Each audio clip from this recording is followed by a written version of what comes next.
Well, DROS, I dug deep into our budget. I'm happy to say, I finally got you your own chair.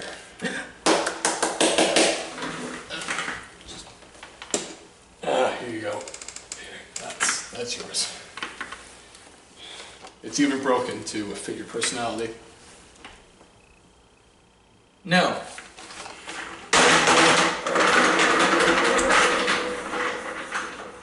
That $5 is coming out of your paycheck. What paycheck? Every paycheck. Hello, UnWavering Misfits. This is Reaver and DROS here again with the X-Men Apocalypse review. What about Civil War? We didn't get to see Civil War. I'm sorry, I really wanted to. He was broke. No, they literally had nothing on at the theaters. Nothing. The day I wanted to see that or Apocalypse. It is not cheap. Anyway, without further ado, let's just get into this. There are not going to be any spoilers for the actual review portion. All that is going to be talking about in the spoilers discussion. So you don't really need to worry. 2 videos. Yeah, 2. Let's try not to make this one too long. Yeah. Got my notes. So the first thing we're going to talk about is the plot, the entire premise. I thought the whole way the movie played out was slow, yeah, it was boring. No really better words to describe it. It starts off really weird. This wouldn't be too much of a spoiler to say, of course. It is an Apocalypse original story. He does start off in Egypt. That's kind of his whole thing. And then a tragic thing supposedly happens to him. He gets betrayed, and then that's where the whole movie starts off, and it goes on to a more 80s setting. Yeah, so this is 20 years after X-Men First Class, and 10 years after Days of Future Past. Yeah, each movie takes place in a 10-year increment. So as you guys know from the concept, Apocalypse always has his 4 horsemen, which 4 cronies. 4 lackeys. And the first part is after, Apocalypse comes back into the picture, he spends the first little bit finding all of his new horsemen because, as the legend goes, he always has them. They're pretty much X-Men that he augments their powers, and from there they help him with his reign of terror. They're not X-Men, they're just mutants. Powerful mutants, but what was it you said? They were what? They were the first, technically this is the comparison. They were the first 4 people he found on his way to the grocery store. Exactly. He finds these guys. I don't even know if he would call these the most powerful X-Men, especially not Angel, which isn't a spoiler. You've already seen him on the posters. He's there. Then there's Psylocke. Then there's Storm and Magneto, of course. Magneto I agree with, perhaps Storm, but Psylocke and Angel are total pushovers, and they get no screen time. And how he finds them plays into the whole on the way to the grocery store, pretty much. It's just bang, bang, bang, bang. Alright, and going after that, it's now Xavier has his entire school. They continued building it from Days of Future Past, where he takes it over and then this movie, it's more of an actual school that we're more used to from the previous 3 movies with Wolverine. That house was completely empty in all of the other movies. Yeah, pretty much. Oh, and Havoc returns, which was funny. Yeah. Anyway, the whole story plays out as them fighting back against Apocalypse, which also he was a very underrated. Yeah, you can understand why they couldn't go too big because it's a movie, not a cartoon.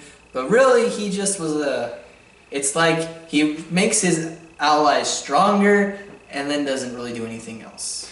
Excuse us, we're just trying to do this in a way that we aren't giving away too much. Oh man. He is nothing like you would think of when you're thinking it back into the cartoons. Because in the cartoons, he's always this all big, powerful villain. Super imposing. He's usually bald. He's got, like the purplish face and the weird lines coming up on the sides. He's not all imposing in this movie. Don't get me wrong, Oscar Isaac is a pretty good actor, but him as Apocalypse just disappointing. It's not the guy I was thinking of, because everybody knows that Apocalypse is supposed to be the first all-powerful mutant, and he's supposed to be the main enemy of the X-Men. And I'm just not getting that same vibe from him in this movie. He just felt like a run-of-the-mill villain. Even the way he tries to do things isn't that great, but we'll just talk about that more in the spoilers discussion. You can easily poke holes in just about everything he does. We'll go more into depth in the spoilers discussion. There are a total of, let me count this, 1, 2, 3, 4, 5, 6, 7, 8, 9, 10, 11, 12, 13, 14, 15, 16, 17 that I could just come up with, just a little bit ago. Characters in this movie that play at least a good part of their role in all of it. And there's, now let me count again, 1, 2, 3, 4, 5, 6, 7, 8 that are completely new here. It's the same problem in Batman vs. Superman. They tried shoving way too many things, and well, in Batman vs. Superman it wasn't so much characters as it was events. What I was thinking when I saw this movie is they're kind of going on the Batman vs. Superman approach. Their original cast is pretty much done. As everybody knows, Hugh Jackman, after this next Wolverine movie, has no more real plans to play Wolverine anymore, and he was the character they mainly focused the original series on.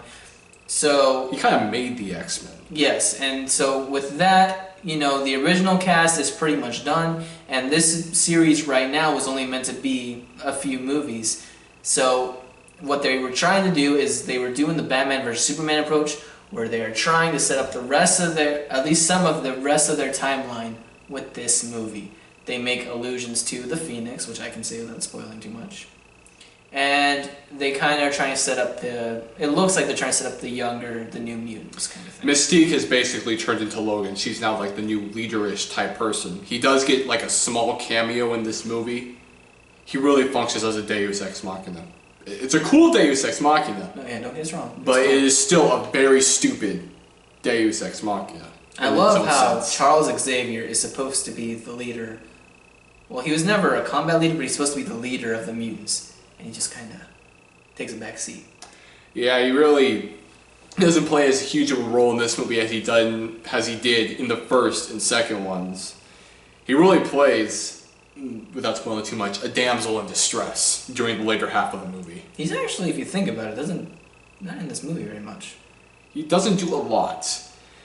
And that can be said with just about all of the characters. Besides Mystique. Magneto, actually. Magneto. Michael Fassbender, as a younger Magneto, is incredible. He is a great actor. Yeah. Honestly. And what happens to him in like the very beginning is very believable, and he's like one of the only, if not the only character in this entire movie that gets a good like setup to why he's actually doing things. Yeah, like in this one he actually has some motivation, which we'll get to in the spoilers, but he and kind of Mystique are the only one, and then I guess Cyclops. Those three are pretty much the only ones where you really get to know why they're doing this. Yeah. Everybody else is just met along the way. Others like Jean Grey and Quicksilver. Nightcrawler. They just they're literally along for the ride. They're like grabbed and they're like, hey. Quicksilver does get a bit of a reason. Many of you have already read the comics. He, of course, is Magneto's son, and he's really doing it for that reason. We at least got to see him in the previous movie, so him showing up isn't like a shock or anything. And they made especially since he was such a fan favorite. They made up in their mistake and actually used him in this movie. He could have solved all of their problems in the last one. But just besides that, a lot of the characters and everything that they tried to do just in this one movie alone gosh, I really feel restricted right here. Pretty much this is what you need to know. They did another kind of thing that people didn't like about Batman vs. Superman. The first part of the movie is really boring. And slow. And then it's like they shove everything in the last half an hour. Because of that, your pacing is bad. It's like, we're going to get up all this exposition, minor coolness, exposition, and then we're going to get to the last part that everybody wanted to see. sometimes it felt like sort of chopped up because there's like, the beginning part where, sort of everybody's with Xavier. Then there's a part where, they kind of get split up and then they get to come back together. But just the way it like plays out, it feels sort of choppy. Anyway, we can't really go too much into this, of course, because we don't want any of you who haven't seen this movie to, think bad of us. But I think at least the actors who played each of the individual people, I'm not going to name them all off, I think they did a good job. Especially the new actor for Jubilee. Cyclops, Angel. Pretty much for what you could see of them, they did well. The acting choice was good enough, but I would love for them to actually have had more development. Which again, it's a movie, you can't do much. But it seems like anymore they just try and shove everything together in these movies instead of actually making them more dramatic. These movies don't really seem to be following what Marvel has been doing, which is actually a pretty smart thing, which is building up these characters. Of course, it's going to take a lot of time, money, and some movies won't do as well as others. But it was cool and it was smart because you got like years and years of exposition, everything building up to this awesome crescendo that was the Avengers. But nobody from just DC and now the X-Men and Fox, they don't want to be doing this because I just think they just want to they want to jump right in. Because, Marvel's already at this point, so everybody's really, they're trying to catch up. And they see how much more money that the Marvel movies have made when they have everybody together, so they're like, oh, let's just add some little stuff and then make it a really big coming together thing. And it's like, no. Yeah, this movie's no different. It tries to push all of this stuff on and just, sure, it had everything from the other movies, but the original two movies, the first ones, they only ever followed Charles Xavier, Magneto, and Mystique. They are the only constants. And now in this new movie, which is supposed to be like the main, this should be the main one, because they're fighting Apocalypse, which is supposed to be the all-powerful mutant that they fight. The big bad guy. At the end of almost every single X-Men TV show I ever watched, I only ever watched 2, I believe, he was always like the last person.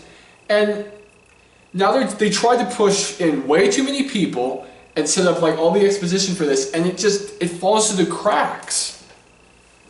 It's like what people were saying for Doomsday in Batman vs Superman. They bring in somebody who's supposed to be really powerful and then just kind of defeat him off in one movie, where in everything else it takes a lot longer. It might have felt stupid, doing what a lot of the other movies like Harry Potter, Mockingjay, splitting it into 2 parts, like Apocalypse Part 1 and Part 2. But I would have actually really enjoyed that here. That would have been a very smart move had they somehow they had split it up with wherever it had ended, and then something completely different happened in the second movie, and it would have given more time for some of the characters to develop, give you more reasons as to why they were here. But it doesn't happen. They have to do it all in this one movie, and it's just hard to do all of that, and it makes for a pretty crummy experience. Sure, it sets up for some, cool, younger X-Men stories, but Apocalypse was supposed to be that just main dude that they fought at the end when they were senior X-Men, and now it's where are you going to go from here? And that's always been my main problem with this movie. And we'll explain why it was a good idea and at what part they should have split the movies, because there's actually a part in there where you were like, if they had actually done this a slightly different way, it would have been a whole better movie. And we'll get to that in spoilers. Alright, there really isn't much else that we can say during this part other than what we have. Yeah, we really feel restricted, so sorry about that. So if you haven't yet, go watch the movie and then come back and view the spoilers discussion. And then rant with us. We are really going to tear into this film. So, this movie really doesn't have much more than a 5 out of 10. Yeah, I'm going to go with that. It's pretty much average. It's painfully average. Painfully average. Okay, 5 out of 10. I'd rather watch Batman vs Superman again. I've heard people say that, but that's my honest opinion. At least Batman vs Superman had a better story, in my opinion, than this one does. A bit better motivation. Alright, final review. Final rating for X-Men Apocalypse is a 5 out of 10. We'll tear more into this during the spoilers discussion. So if you haven't yet, watch the movie and then come back for that because we have a lot to talk about. Thank you for watching. We'll see you later. Adios, amigos.